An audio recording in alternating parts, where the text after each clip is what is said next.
ಮಡಿಕೇರಿಯಲ್ಲಿ ವಿನಯ್ ಸಾವಿಗೆ ಖಂಡನೆ. ಕಾಂಗ್ರೆಸ್ ಶಾಸಕರ ವಿರುದ್ಧ ಎಫ್ಐಆರ್ಗೆ ಹೋರಾಟ. ಬಿಜೆಪಿ ಕಾರ್ಯಕರ್ತರು ಖಾಕಿ ವಶಕ್ಕೆ.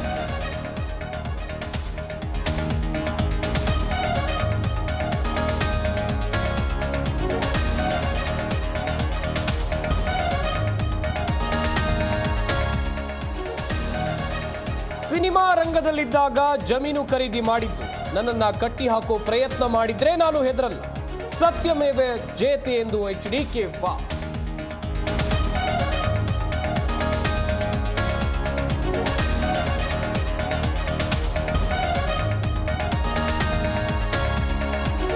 ಸಿನಿಮಾ ರಂಗದ ಬಳಿಕ ರಾಜಕೀಯ ರಂಗಕ್ಕೆ ಸಚಿನ್ ಎಂಟ್ರಿ. ಕೃಷಿ ಸಹಕಾರ ಸಂಘದ ನಿರ್ದೇಶಕ ಸ್ಥಾನಕ್ಕೆ ನಾಮಪತ್ರ.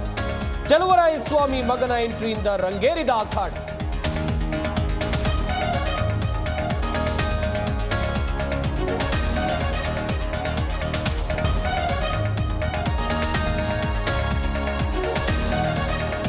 ಬೆಂಗಳೂರಿನ ವಿಜಯನಗರದಲ್ಲಿ ಹೈಟೆಕ್ ಮಾರುಕಟ್ಟೆ ಯೂಸ್ ಆಗ್ತಾ ಇಲ್ವಾ? ಬಿಬಿಎಂಪಿ ಪಾಲಿಕೆ ಬಜಾರ್ ನಿರ್ಮಿಸಿ ಎಡವಟ್ಟಾಯ್ತಾ? ಪಾಲಿಕೆ ಬಜಾರ್ ಕಂಪ್ಲೀಟ್ ಖಾಲಿ, ವ್ಯಾಪಾರಸ್ಥರು ಕಂಗಾಲು.